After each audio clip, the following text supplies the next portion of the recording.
Let's go ahead and get started with board curriculum committee. We will start out with public comments. We have time for people that. Maybe we don't, if anyone wants to make public comments. Yeah. Oh, yeah. You got things, okay. Thank you. We will start with you, Dorothy. Oh, You're on the top. You're on the top pile. well, I'm Dorothy Cribbs, and I'm actually here to speak on behalf of my husband, Robert Cribbs, who couldn't be here today. It's a repeat of what I said yesterday in the finance meeting. Regarding the cell tower, Robert commends Julie Davis for asking the board to postpone the vote for the tower at the last board meeting. Based on some of the comments made by board members during the finance meeting, if the cell tower was voted on at January's Monday school board meeting, it probably would have passed. Julie did the smart thing. The panel at the Eastern High School cell tower meeting was very ill prepared by not having a Verizon tech there to answer questions regarding the community's biggest concern, radio waves and the effects on teachers and students that will be near the tower 5 days a week. Also, what will happen if the two other major carriers want to add their panel antennas that emit between 700 megahertz to 5 gigahertz, and how those waves will affect people that are near the tower for extended periods of time. The board was saved embarrassment if the tower was voted on and passed. They were saved from having lawsuits, protests, and being put in a very bad position. What would have made things worse is the poorly thought out ongoing policy of having all public comments at the end of the board meeting. There were people that wanted to speak about their concerns about the tower, but due to how the board handles public comments at the end of the meeting, the vote would have been taken first. It would have been too late for people to be able to ask the board to vote no on signing the contract to install the tower. Once again, Robert asked the board to reconsider having public comments at the end of the meeting. The cell tower issue is a perfect example as to why comments should be at the beginning of the board meeting. If the board is determined not to change current policy, I suggest having 2 public comments. One at the beginning to only discuss items on the agenda, then one at the end for non-agenda topics the public wishes to address. Many school boards and townships do their meetings in this format. Robert and I both hope that you do the right thing regarding the public comments. I want to point out that I go to the Cascade Township meetings, and that is how they do it. They allow the public to speak on any agenda items at the beginning of the meeting, and then they allow the people to speak again on topics that are not on the agenda. So, and generally they will stop them from making, if it's a comment about something that's not on the agenda at the wrong time, they will point that out to them. But thank you very much for listening. Thank you. Doug? Yeah, I kind of want to spring off what Dorothy had just mentioned and Robert had mentioned. The citizens are the watchdog of any community. I feel like this is almost my second time around, even though my kids have all graduated. I was as active during when my kids were in school as I am now when my grandkids are coming into school.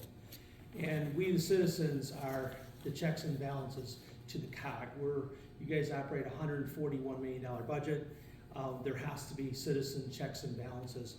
And citizens and public comment on agenda items is exactly, I go to county commissioner meetings on Thursdays, every other Thursday, and city council meetings, and both times the chair of that will ask for public comment on agenda items only. And when there's deviation on that, he will shut it down. That's part of the chair's position, is to make sure the meetings run in an orderly fashion. So if somebody's wanting to grandstand during public comment on the first section under the agenda items, then you'd have to shut it down civilly, which is what I think most people do. These meetings run pretty smooth. People know that. They stick to the agenda item. So if there's a comment you want to make on the agenda item, it's done ahead of time. Then you guys get information to vote on. I have been in many different meetings that I have brought information to the commissions or to the city council or to school boards that they had no idea on, or opposing view that were only sold on one particular way. One example is last year there was the initiative to put all the solar panels on this, and you guys were sold a bill of goods from the salesman said, oh, this return rate was, well, I am an expert on solar panels, and that whole monetary value of that. I could offer something to you that you were not getting from the sales reps.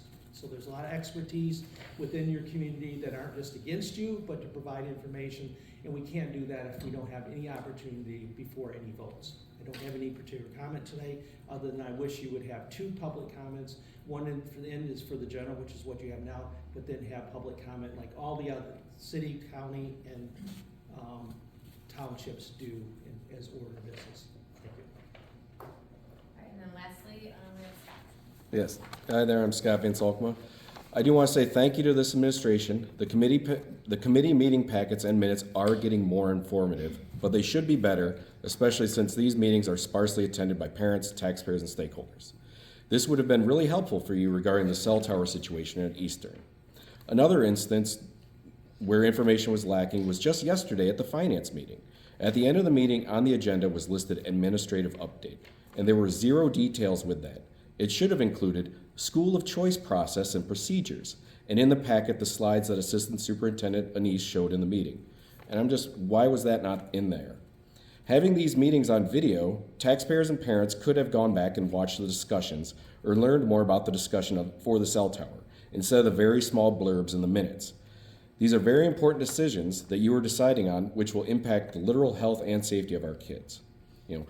I spoke about this before at the October 17th, 2022 Board of Education meeting.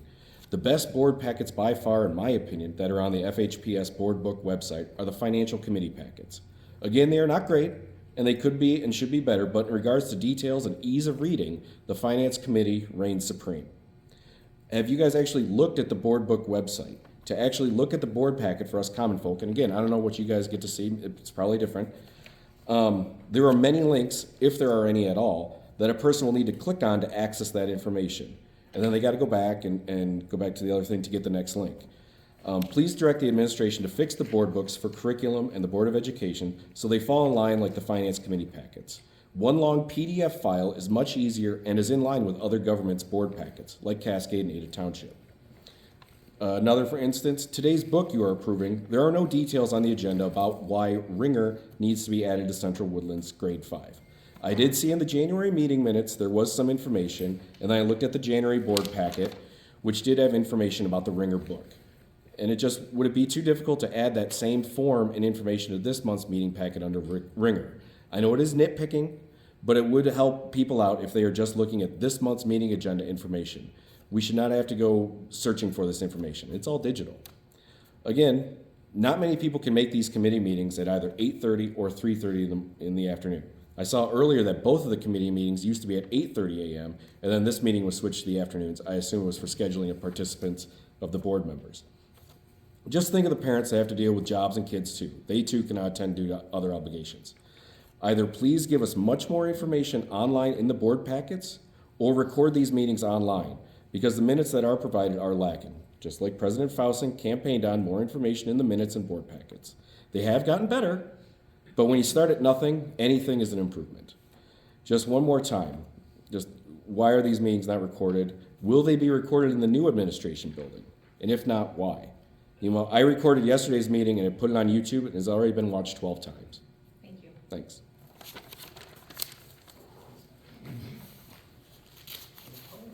We will go over to Julie with finance and operations update.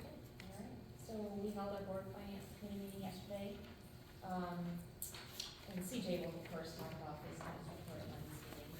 And we had a couple of discussion items, monthly financial statements, which we didn't have on this thing, to speak to that.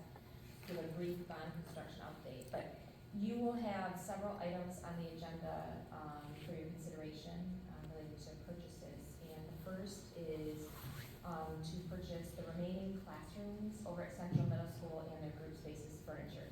With that construction almost ending, it's time to order the furniture for those teachers and again, those group spaces. So we're recommending to purchase that furniture from several vendors, Custer, Duell, Great Lakes Furniture, and Interface Interiors, so that total amount is $232,321.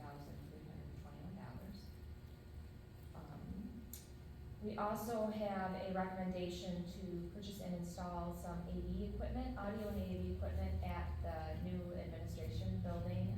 There are a couple large meeting rooms upstairs. If you think of the Fine Arts Center and the multi-purpose rooms, there are two that are very similar at the new building.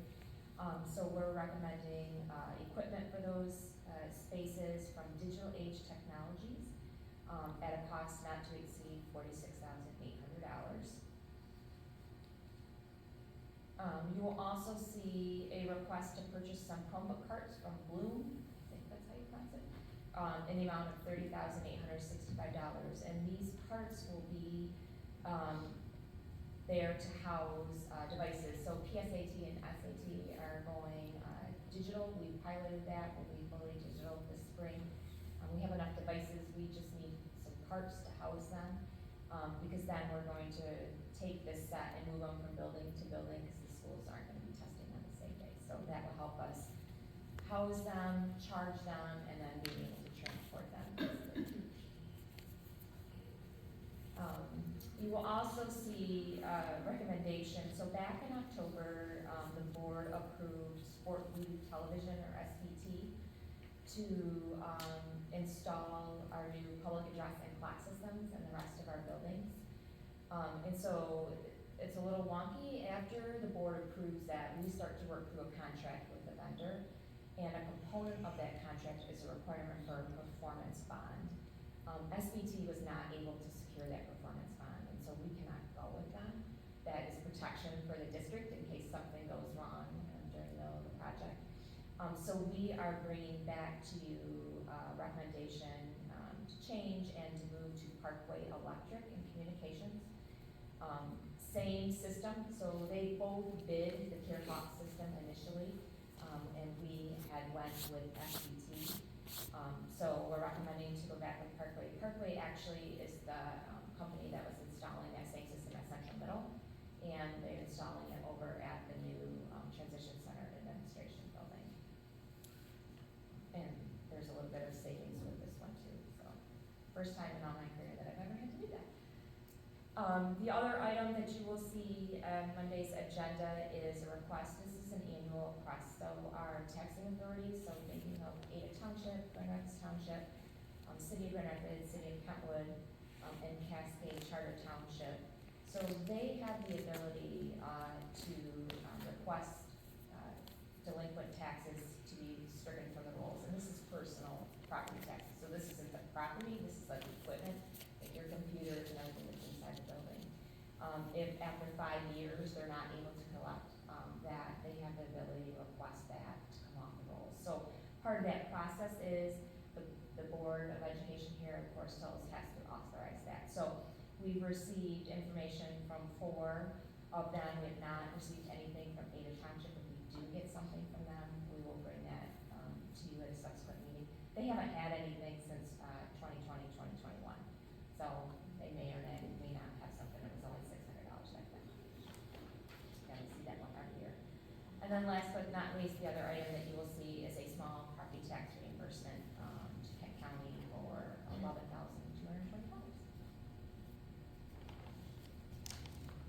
That was our meeting. So if you have questions on any of those items prior to Monday's meeting, feel free to reach out.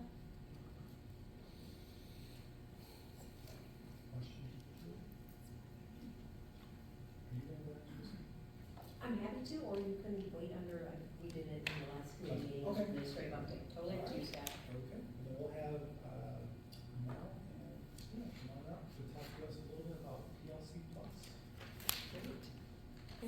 We're excited to be here to talk about that. We are. So is it okay if we sit while you move through it, or would you prefer us to stand? It's really up to you. Yeah. Okay, great. Well, Sometimes because it's I a can see podium. this a lot better sitting right now, but I can put my glasses down. Okay. And So then podium is broken. that's how it happens. The podium broke. All right. I will be your cleaner. Oh, great, thank you. All right, we'll do introductions first, just so that they know who we are. You go first alphabetically. All right, perfect. So I'm happy to be here talking about something that we both love, Melanie Huxama. I'm the proud principal at Beta Elementary School. I'm Christina Mendoza, and I serve Orchard View K-5 with 5 classrooms of students with autism. And I am really happy to be here to talk about something I absolutely love. Great. All right, here we go. So I'm going to begin, and as you look at this umbrella, you see the letters MTSS. I'm just going to go and define those because I want to kind of walk back a bit so we're not using all these acronyms in front of everyone. So MTSS is a multi-tiered system of support for our students, and as a PLC, if you notice, right in the middle, in the center of that whole Venn diagram, where all of them meet, is are the letters PLC plus, and that is a professional learning community. And as a professional learning community, it really allows teachers and principals and all support staff to look at our students and to meet the needs of the entire child. And as you see the circles, the academic needs, the behavior needs, and social emotional.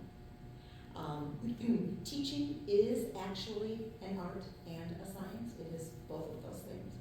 And we know that collaboration is key to support the vision of all of our students' learning. So the story behind all of our actions and the reason why we do anything really matters.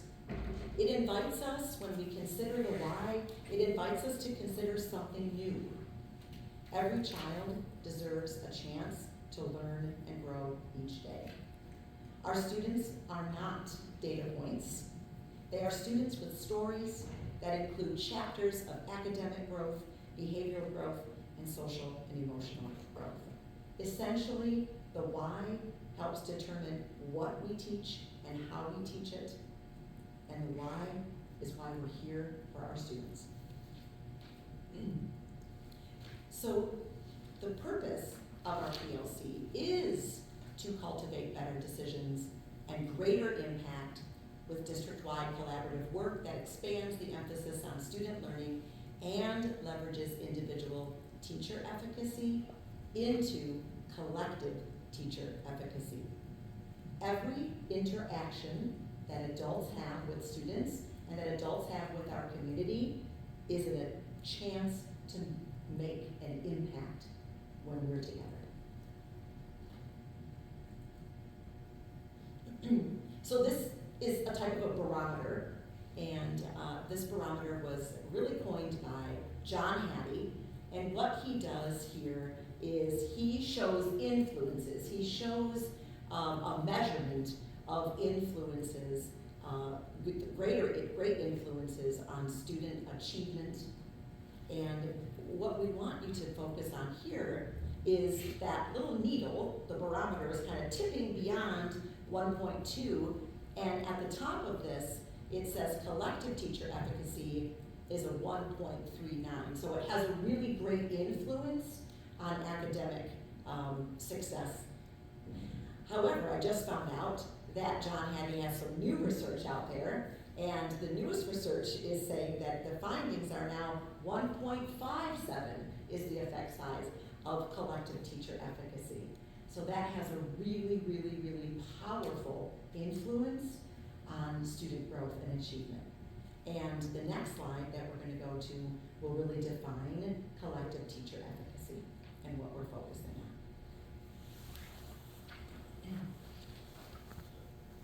So basically, collective teacher efficacy is the belief that together we can have a positive impact on student learning. It's defined as the perceptions of teachers in a school that the faculty, together as a whole, can organize and execute courses of action required to have a positive effect on students. So when we think about the power of that collective efficacy, we think about how we go about doing that in the schools with the adults in our buildings. And our primary focus is on, and there's a couple bullets I think you gotta click through, collaborative shared leadership. That is our instructional leadership teams coming together to really charge forward with this work together, to learn and grow, but also then lead their individual grade level in the elementary sense, and I'm assuming content level in the high school. We also connect this right to our district's school improvement plan. When we think about that multi-tiered systems of support that Christina talked about, how do we support those students with their academics, but also with the behaviors that they're bringing to us each and every day. We also incorporate collaboration into one of our guiding principles. So we know that that has been a staple in Forest Hills to collaborate, and it connects exactly for that reason as well. And this is the vehicle really with which we can analyze data and really be laser focused on instructional practices that make an impact. And we'll talk a lot about impact, but that's what we're here for, making that impact so that, as Christina mentioned, every student every day deserves a chance to learn something new. So I'll give you a brief overview of the 5 questions that guide our work. So as you can picture, grade level teams settling in, they've got data, they've had a great day of teaching and learning. They're settling in to collaborate and meet together. These 5 questions help guide their work. So they look at, where are we going? Where are we now, currently? How do we as the adults move that learning forward? What did we learn today? And then the linchpin, I think, for our discussions also, who benefited from our instruction and who did not benefit? So if you'll go through, I'm going to take each of the questions and just briefly unpack them and give you a picture of what it might look like in a school. So the first one, we talked about, where are we going? This might look like teachers sitting down together, analyzing standards. We have priority standards. What are those curriculum standards that we need to hit and measure for our student learning? It might look like looking or creating learning progressions, giving students a clear path. This is where I am now, this is what's next in my learning journey, and this is what's next. A clear path forward, a roadmap, if you will, of their learning. And it might be thinking about learning intentions and success criteria. We talk a lot about, what does proficiency look like? So when students come to us, how do we know that they are making progress and that they're making gains? Question number 2, where are we now? That's where our data comes in and plays a huge part. We're collecting data. We're looking at it. We're thinking about what our impact was and where are we? What do students need next? What are they ready for next? Sometimes that data challenge brings forth a common challenge for a grade level or a school. What are some common things that we have noticed in patterns that we might collectively address and move forward for students, because it might be a missing link or it might be that next step that they're ready for. Question number 3, how do we move learning forward? This is one of my favorites. This is talking about adult learning. And we know that we're in a learning business, we're teaching, but that includes adults. The adults in our organization are learning too. So these are the moves and the things that we can do to ensure that we're doing the best practices that we can. Anything from micro-teaching, where teachers are maybe recording themselves and going back and reflecting on their instructional moves that day, learning walks, going to different grade levels, going to different schools to say, hey, your small groups are going way better than mine. What are you doing and what can we learn from each other? And thinking about the assignments that we're giving. Are they rigorous enough for our students? Are they meeting those challenges where we need to be? And question 4, what did we learn today? We know that a lot of our learning and teaching comes down to reflecting and moving forward from there. So it's thinking about looking at new data. How have our efforts gone? How has our impact happened? What have we done?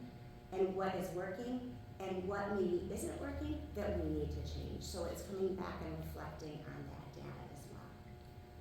And then question 5, who benefited and who did not? When we look at each student at our grade levels, in our classrooms, in our school, and we think about how effective was our instructional practices, how effective was our instruction, what has worked, continue doing, what has not, what do we need to change, and what might we think about. We also talk about equity gaps. Are there some barriers that we need to remove for different reasons? So we look at the data, we look at each student through those lenses as well. Great. So we talked about the why, a little bit of our PLC, the what and the how, and then this brings us to the now. Like, what are we actually doing in our buildings as we implement PLC Plus really system-wide throughout the entire district? So it is our goal at this point for this year in our implementation plan to have all staff members know and understand the power of the 5 questions that Melanie just shared with you. And also to use our PLC process seamlessly. So using those questions in our everyday conversation, even in the parking lot, when they walk out together, they're having a little mini PLC there, and they're talking about, wait, I'm gonna tell you what I did today, this actually worked. So all of this is going on. That's the seamlessly part, and that's our goal. It becomes a natural way then to collaborate and to monitor impact for student success. I should share with you right now that, as I mentioned in the beginning, teaching is an art and a science. There's definitely the science of teaching, where we follow curriculum, we follow our standards, and then there's the art. How do we do it? And I will tell you, each school is different on how each person and how each school interprets it. So a lot of it might depend on the leader, I'm not really sure. But at Orchard View, the way we're doing it is we're thinking in terms of cycles at Orchard View. So what we do, when you think about learning something in the very beginning, you might just do a knowledge base. So our first cycle of learning, we took staff meetings and went through every question. And the first cycle was kind of analyzing our standards and kind of getting to know it. And then we're going to come back and do a second cycle where we go deeper, and then yet a third cycle. And this actually is stretching out for this year and next year. So we've got about a 2 to 3 year plan to really implement, so that we've got these seamless questions really pushing us to study the impact on student learning. And each question then guides us through what we need to do for our students. And we use any current units of study. So to be relevant and current, we'll take whatever we're working on as a staff. For example, we might focus in math, and then we will study and analyze standards there and look at what students are giving us. And so we take our current content units of study to kind of move through these questions. And at Ada, we have a little different approach, still using those questions, but we have analyzed our data prior to the school year and determined 4 common challenges to tackle, 1 each quarter. And so the beginning of the year, we kicked off with some social, emotional self-regulation. We were noticing from our data, culture and climate survey data as well, that students needed some opportunities to practice and learn how to regulate in times of strong emotion. So teachers were able to talk about that, go through those 5 questions and think about what does that look like, where are we, how are our efforts going, what are we doing. This current quarter, we're focusing on number sense routines in mathematics as well as persevering through problem solving. So teachers currently are in mid-cycle, so they've determined what's most important, but they're thinking about, okay, how are my effects of these number sense routines that I'm doing with my class? How are they doing? What's my impact? We're going to collect data, and at our next meeting together, we're going to analyze, okay, how did it go? How do we know, and what is next for us? So we almost have the cycles that Christina were talking about, mini little cycles within quarterly common challenges. So the beautiful thing I think about this is that it is a flexible framework, because wherever a school is in their learning journey, there is something for them to do and to push them forward, all in the name of improving instruction for our students. And so I think at the end, I just would acknowledge again that who benefited and who did not. That is we have our eye on that at all times. We want to make sure that what we're doing is making a difference and providing that opportunity. We take our culture and climate survey very seriously, and we will analyze that. We look at academic data all the way up from MSTEP and NWEA map data down to conferring notes or observational notes that teachers are taking. So we look at it all. under the pursuit of, if we have students benefiting, let's keep doing that, and if students aren't yet there, what are we going to do to get them there? And I would just, oh yeah, it's you. You're going. I know I'm on that roll. So PLC plus, the red arrow is right there, again, at that absolute crossroad of all that we do. The plus in PLC is really about the teacher. Our hope is that this model exemplifies the collective nature of teachers working together to talk about teaching and learning, and then taking action steps as a result of those discussions. And one last, we are grateful to the instruction department. Scott, Hayden, and Kim Van Antwerp have been leading and really investing in our staff for this work. They paved the way for time. Time is essential to do this, as you can imagine. Teachers are in an interesting spot. They're teaching students in their classrooms most of the time. So the investment in this work over time has been huge. We'd also like to thank Kristen Haga. She's one of our instructional coaches who has championed this work as well as our own building instructional coaches. They help guide us, they help, just personally, me doing some planning, reflecting about the meeting, what do we need to go to next. So we're grateful for the investment in this work, because really it matters what we're doing with students, and we're much able to lead that when we're collectively going after it. So I would just offer up any questions that you might have for us at this time. I would just ask, what do your teachers like the most about it? Great question. I know, I love it. Well, I think one of the things they like at Orchard View is that I have just kind of captured all the staff meetings, and that's what we focus on, is all this. So they don't feel like it is something new. So a lot of times when we're going forward and we keep teaching and working, it's hard to think of something new. So we're folding it and weaving it all in, and they don't see it as new. They just know the questions and they're working on it. I do think they also love the collaborative piece about it. So we are really, that's one thing we've got to talk about. We created schedules, like entire schedules, so that we are blocking every day that grade level teachers are together planning. So we've created a schedule so they get their minutes, so they're actually collaborating together as a grade level. And I think that's what they love a lot too, because this work is really making us do that.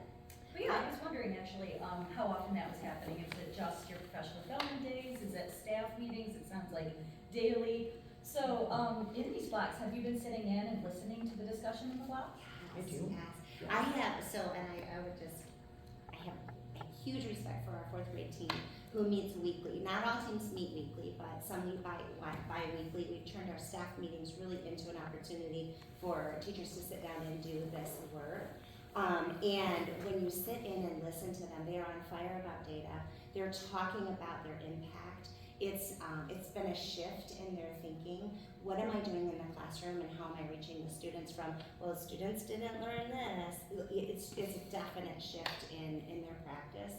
The other piece that gets really exciting for some of the teachers at Ada is that question number 3, how do we move learning forward? They're looking for innovative ways to say, how can I learn? How can we do it in a way that I'm learning from my colleagues, or I'm watching myself and I'm reflecting on my progress? So just hearing that talk. At our PLC meetings, we do not go through every single question in a linear way. It depends on where we are in our learning journey as well.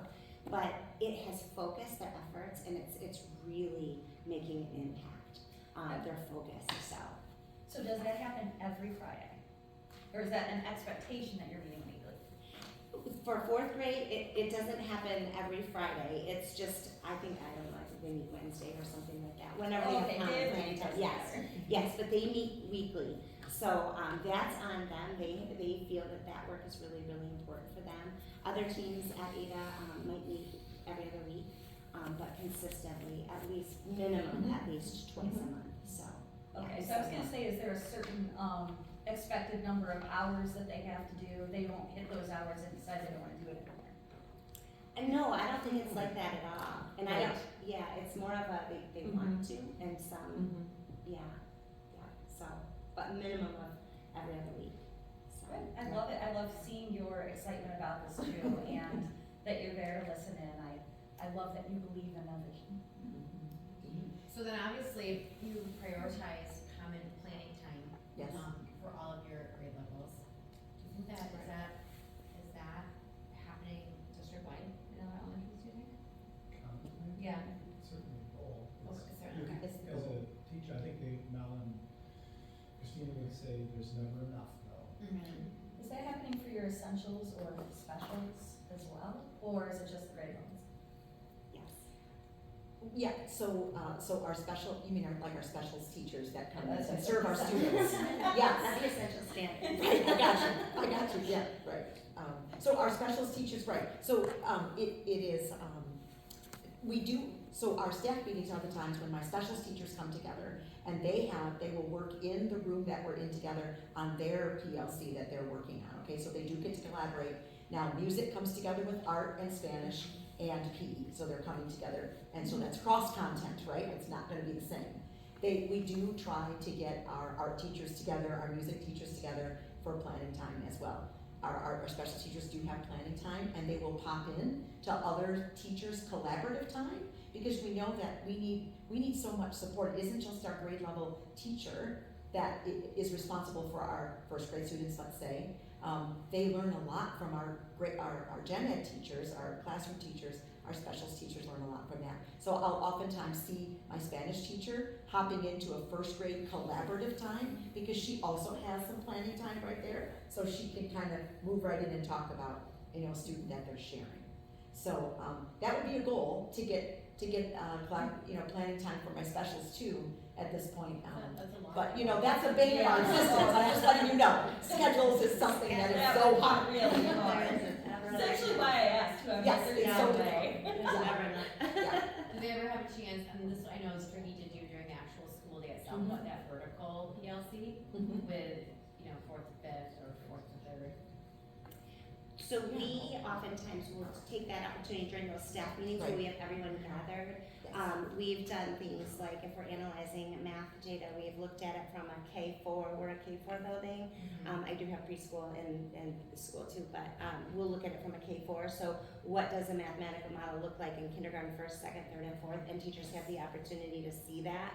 We've done some learning walks vertically too. So if I'm doing a small group in reading and I'm a kindergarten teacher, I can see what does it look like in 1st grade? What might it look like in 4th grade? Because I think it helps build that vertical staircase and understanding about what's unique about each grade level, and also what they're aiming for in the future as well. What kind of data are you able to gather? I understand, from the academic circle, you can look at test scores and things like that, but how are you measuring progress in the social emotional and, the other one that was up there that I'm blanking on, what was that? Behavioral, yes. How are you measuring progress on those two scales? Right. Well, first we have to start with the question, where are we now, right? We gotta think about where are we now, so we do have to find out where is each building now. We do have Swiss data, not Swiss cheese, but Swiss data around our PBIS. So we are able to see, in fact, we just had a half day of learning where we got together and looked at all of our data to find out where our schools are now and how do we move our learning forward. And so we've got some data. Our staff meetings, mine tomorrow morning at 7:30 a.m. is going to be just about that. It's about supplying tools and resources for our teachers based on the data that we have. We have great things going on, and we also know that right now one of our behavior pieces is half of my teachers, or half of our behavior that we've logged is 50% unknown. We don't know why. So knowing why, again, we're going back to why, knowing why a student might have a behavior error is really critical. So if I have 50% of them marking we don't know, to us, where are we now, the data is, I think we need to go back to our circles in the morning. We need to find out when there is an error, take a 15-second intervention, and ask, what were you thinking just before? Trying to gather that data. So that's where that data comes from.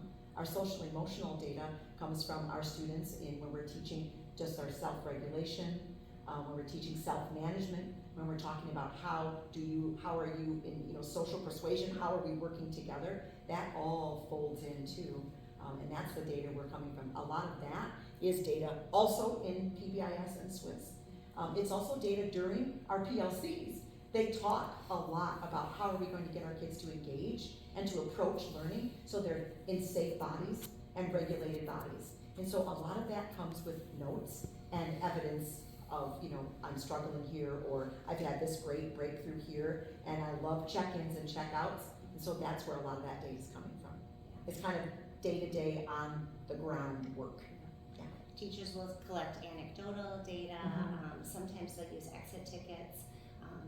Last year we focused a lot on that sense of belonging. Were we creating a sense of belonging? That came from our culture and climate survey. So thinking about ways we might collect that, our older kids were able to take surveys, who they connected with, those kinds of things. So just to make sure that we're eyeing on the, you know, what's going on with our behaviors. And like Christina said too, the behavioral referrals. At Ada, we found that kindergarten and first grade, and it's not a surprise, you know, need some support in problem solving and using peaceful hands.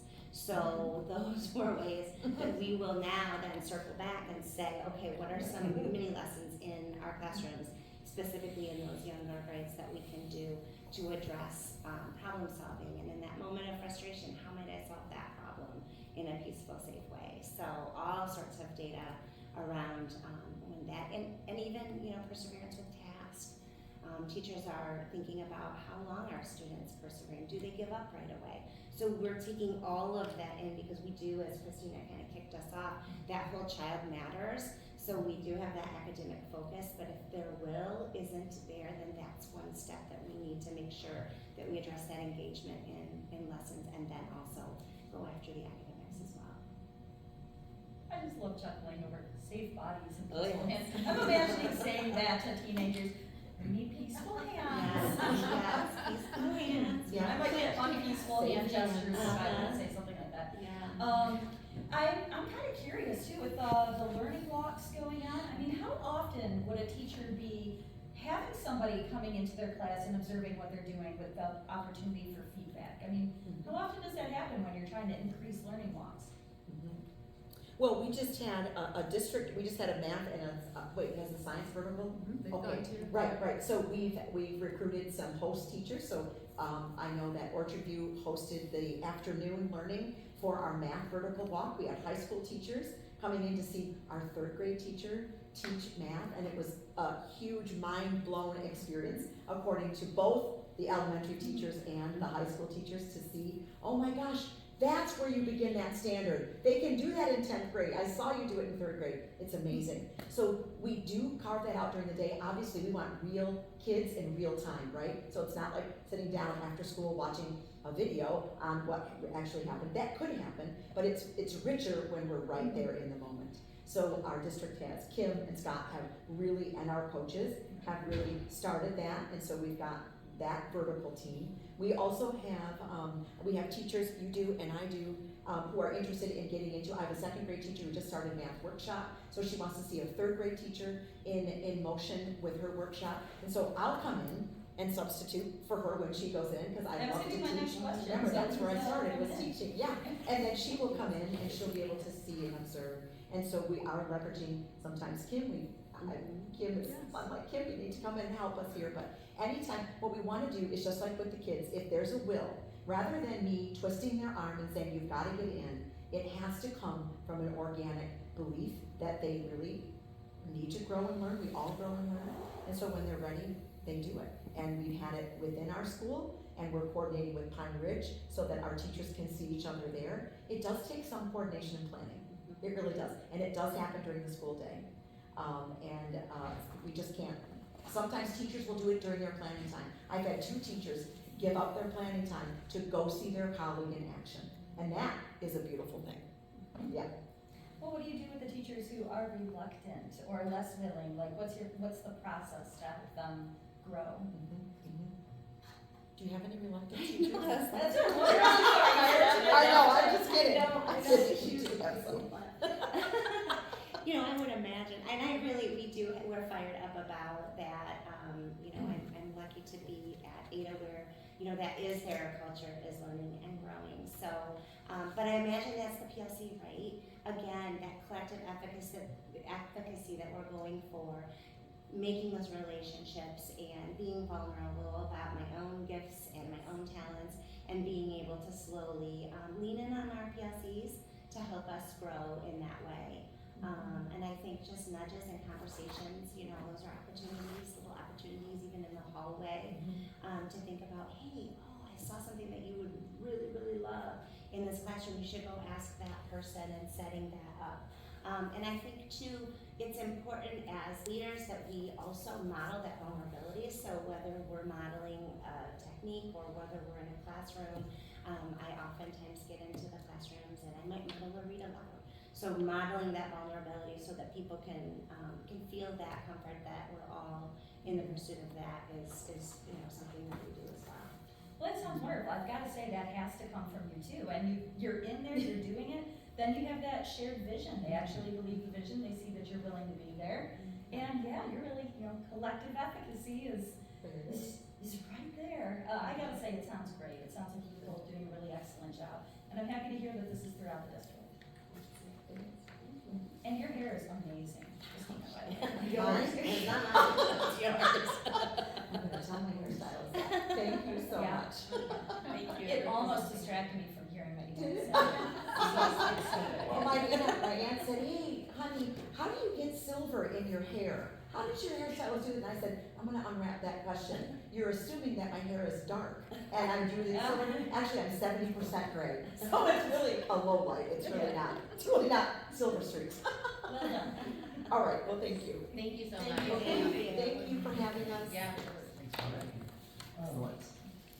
You know, PLC Plus doesn't get done without great leadership and our administrative team to be able to do this, because it's so much easier to not talk about data. We've got to be courageous. We're looking at two principals that aren't afraid to have those conversations, because teachers take those student outcomes very personally. Whether it's, you know, a low or a high. But we've got to be okay and comfortable having those conversations. And so you're hearing from two of the best, two that have said, we're okay and we can lead our staff through this journey, because it's hard. It is tough work to be able to take a look at how are the kids doing and then asking those questions. Like, why didn't those kids benefit? What? Because that's a reflection, right? Like, because teachers say, what did I do that didn't allow that? And so we're moving beyond that, where we can say, okay, they benefited, these students, these didn't. Now what do we need to do? And sort of depersonalize it a little bit, knowing that the goal is we're going to move students, all of them, not some of them, all of them. Just a quick story. Kim and I will regularly meet with just different vendors and things like that. We're seeing a technical work pay off. We were talking to someone from IXL, and they said, we've seen growth, but we need to understand what's happening, you know, over here in this particular area, because we've not seen growth like this before. And I think it's a direct result of the technical work that our principals are doing with our teachers and getting them to pay attention to what's happening. It's something they didn't before, but it's, as you can see, I mean, it's really quite technical what they're doing. So we're seeing good results from that. So we're just really proud of that, and just thank you both, Christina and Mel, for leading that work and coming and sharing with the board. So thank you. It's technical, but it is dependent on your leadership and your vulnerability, as mentioned, so. Bravo. Thank you so much. Very much. Have a good day. When you were saying that a moment ago, were you thinking of Nat Forrest's reading beams? No, there was a different book they did have. It's showing up in all, it really is sort of manifesting, and it's really kind of neat that a company rep Yeah. would notice it and brought it up, and we just kind of smiled. So we had that opportunity to call that principal and say, not only did they notice it, but they wanted to talk to the teachers from that building to say, help us to understand what you're doing. Yeah. We haven't seen this. So, why don't I'll just do the curriculum update, Christine, and then we'll kind of go over to you. There really isn't a lot on it.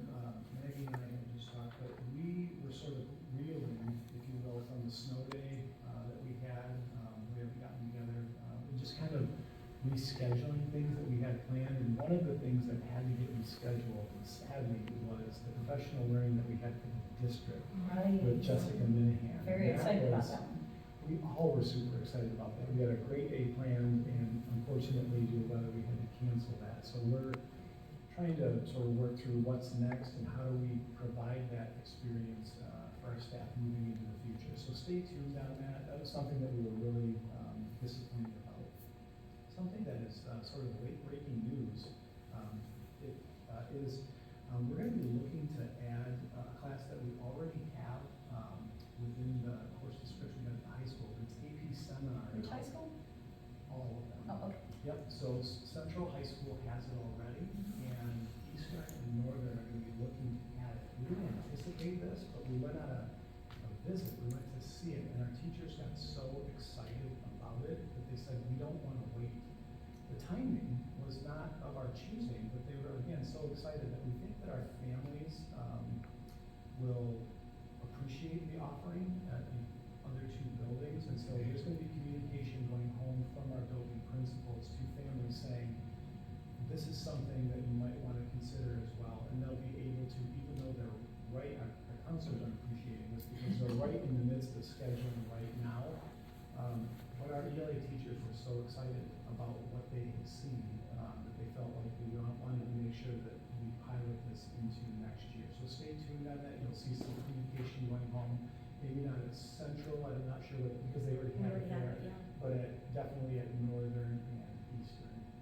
That'll, as a matter of fact, I got a text from my wife saying, "Thank you, Seminar, but it's something that we're going to want." Well, I was gonna ask, can you clarify, because I mean, we are also right in the middle of planning sheets, and this was mentioned, but there is a lot of confusion on what class does it happen in place of, or which class does it happen in concert with, or is that not the right question? No, it would be, in the course description guide, it should have been, and it is now, listed under ELA.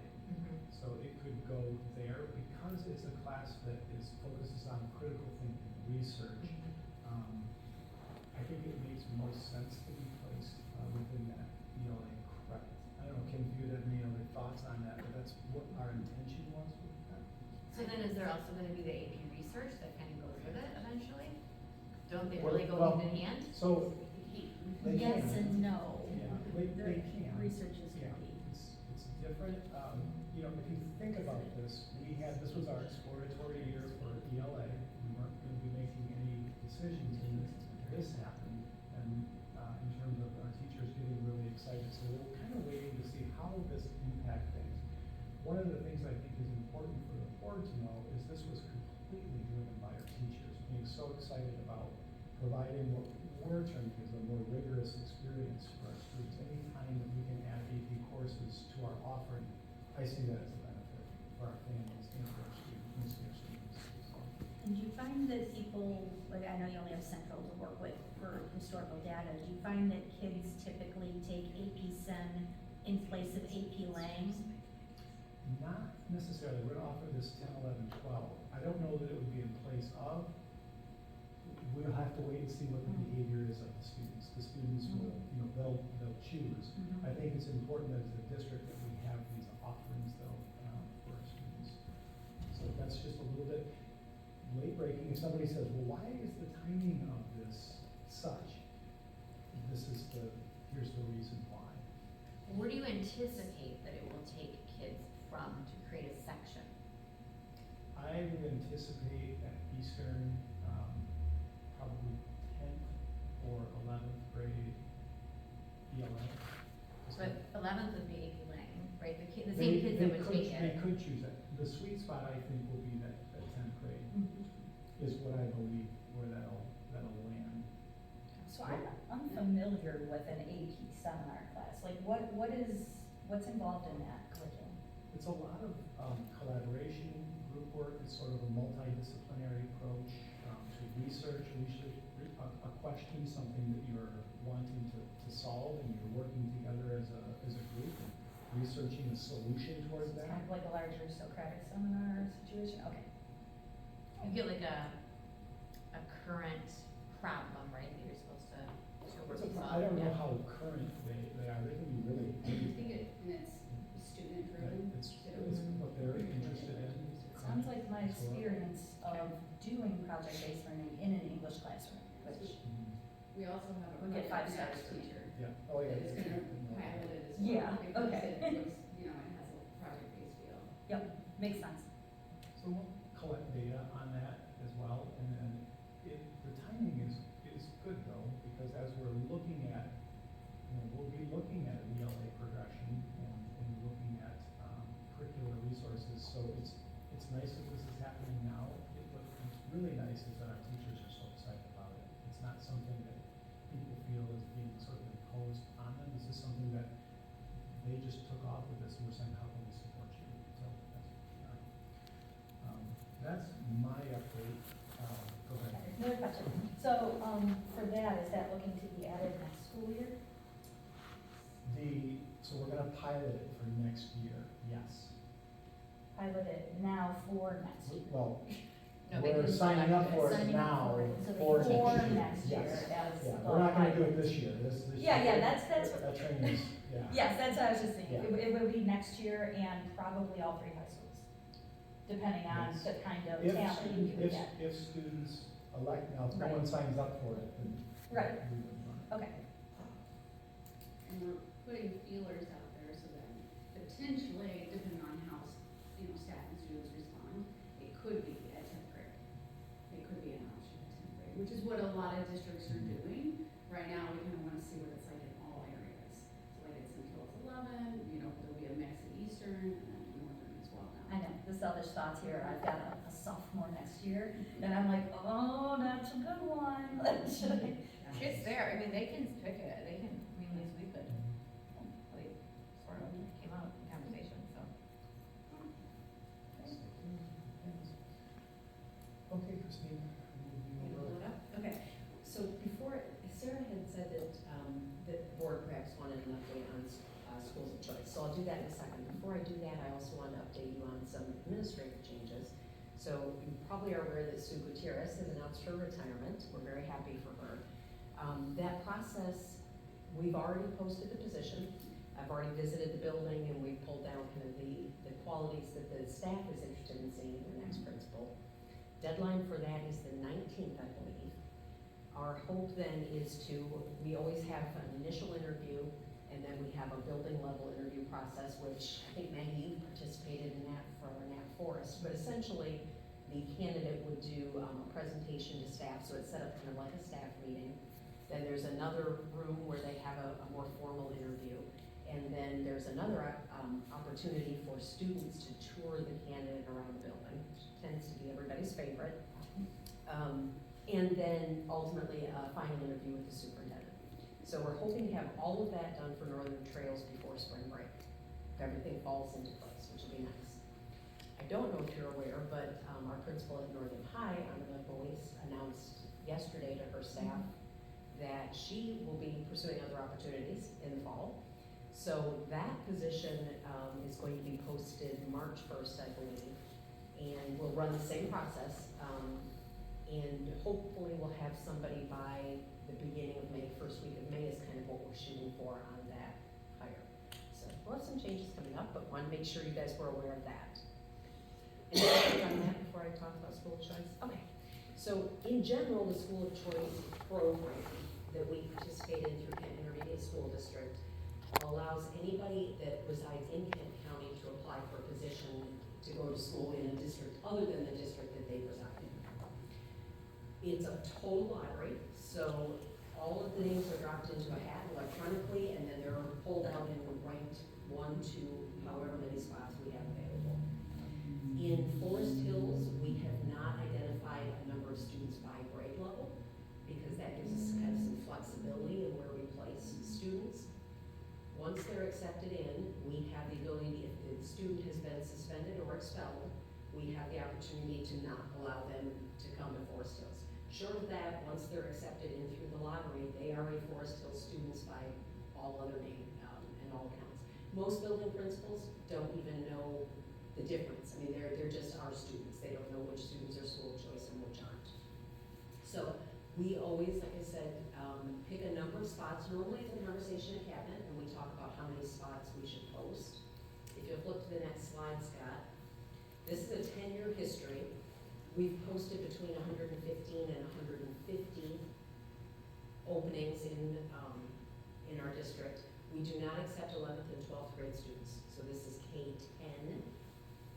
And you can see, other than a few years there, kind of during COVID, which is odd, we don't typically fill all of our slots. What leads to that is that we will send out the first, if we have, let's say, 130 spots, we'll send out notification to those parents. They may accept a position right away, or they may have been accepted by another district and they might decide to do something else. If they do that right away, we can go to our waiting list and we pull more people in. What happens sometimes, they really have until the first day of school to either show up or not show up.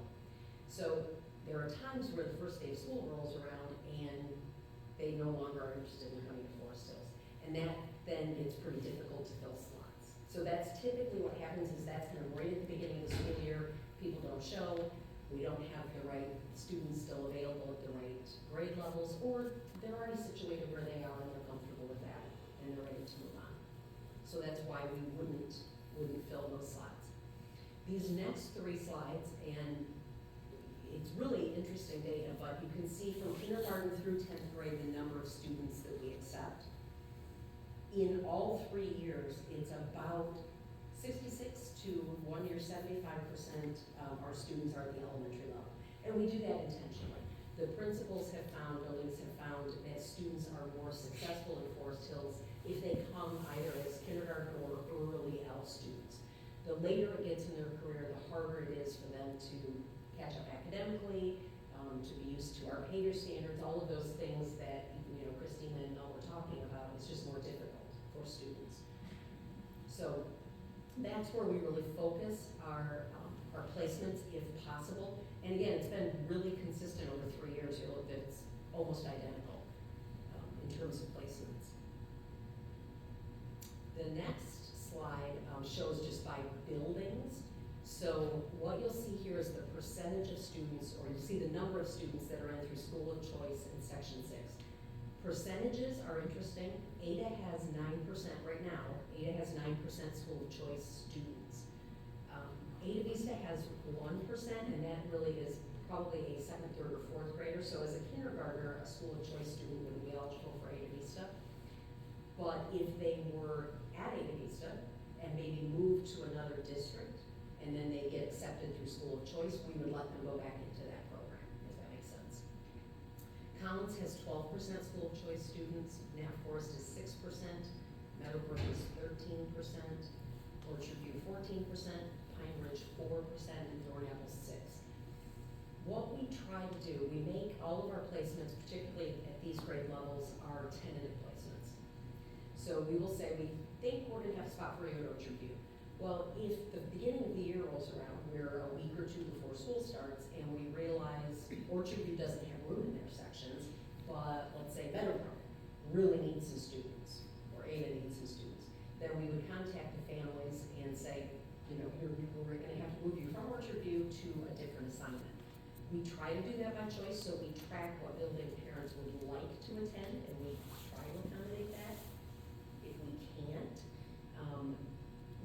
we would not accept School of Choice students in a situation where we had to, let's say, add a section, or where we were overlooking sections. So we try to be really open with parents and just say, we're gonna do the best we can to keep you there, put you there, but we may not be able to in all situations. It tends to work out fairly well. The next slide is 5th and 6th grade building. Both of those buildings are 9%, interestingly, just a coincidence that they both have 9% School of Choice students. Next slide is Central Middle, Eastern, and Northern Hills Middle. Central Middle is at 5% School of Choice students, Eastern Middle 10%, Northern Hills Middle 12%.